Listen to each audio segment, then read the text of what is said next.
ഈ സംഭവം എന്താണെന്ന് വെച്ചാൽ ഇത് എന്താണെന്നറിയോ? ആരും പറഞ്ഞിട്ടില്ല. വീട് എവിടെ? ഇതാണ് അത്താണി. അത്താണി എന്താ ഇരിക്കുന്ന സ്ഥലമല്ല. ഇത് പണ്ടൊക്കെ ചുമട്ട് തൊഴിലാളികൾ പണ്ടൊക്കെ നടന്നിട്ടാണ് ചുമന്നിട്ടാണ് ചന്തയിലൊക്കെ സാധനങ്ങൾ കൊണ്ടുപോകുന്നത്.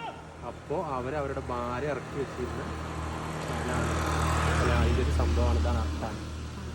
ഇന്ന് വീട്ടിൽ പോയി ചോദിച്ചു നോക്കൂലേ എന്താണെന്ന്? അമ്മയോട് ചോദിച്ചു. കാലന്തല്ലൂർ ചന്തയിലേക്കൊക്കെ പോകും.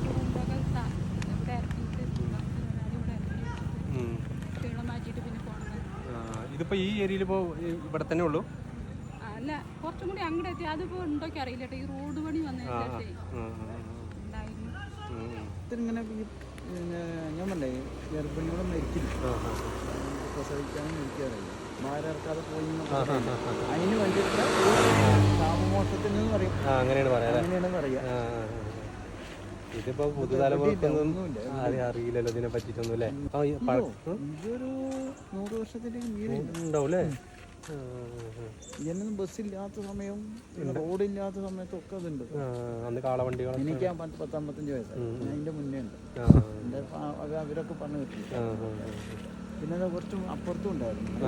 കുറിയാങ്കണ്ണി ചന്തയ്ക്കൊക്കെ ആൾക്കാർ വരുമ്പോൾ നടന്ന് ഞാൻ അപ്പോൾ ഇവിടെ സാധനങ്ങൾ ഇറക്കി വെക്കും. കുറച്ചേരം വെയിറ്റ് ഇരുന്ന് വണ്ടി സൗകര്യമില്ല, പെട്രോളാണ് ഉണ്ടാക്കിയതാണ്. ഇത് ഒരു കല്ലല്ലേ ശരിക്കും? ഒറ്റ കല്ലാണ്.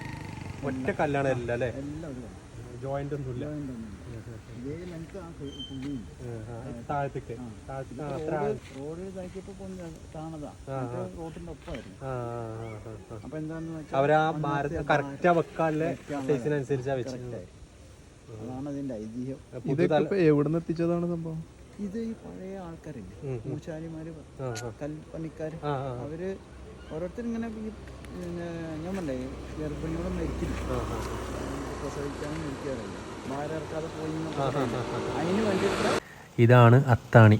നമ്മളെ നാട്ടിലൊക്കെ അത്താണിപ്പടി അങ്ങനെ പല സ്ഥലങ്ങളിലെ പേരായിട്ട് നമുക്ക് കേൾക്കാം.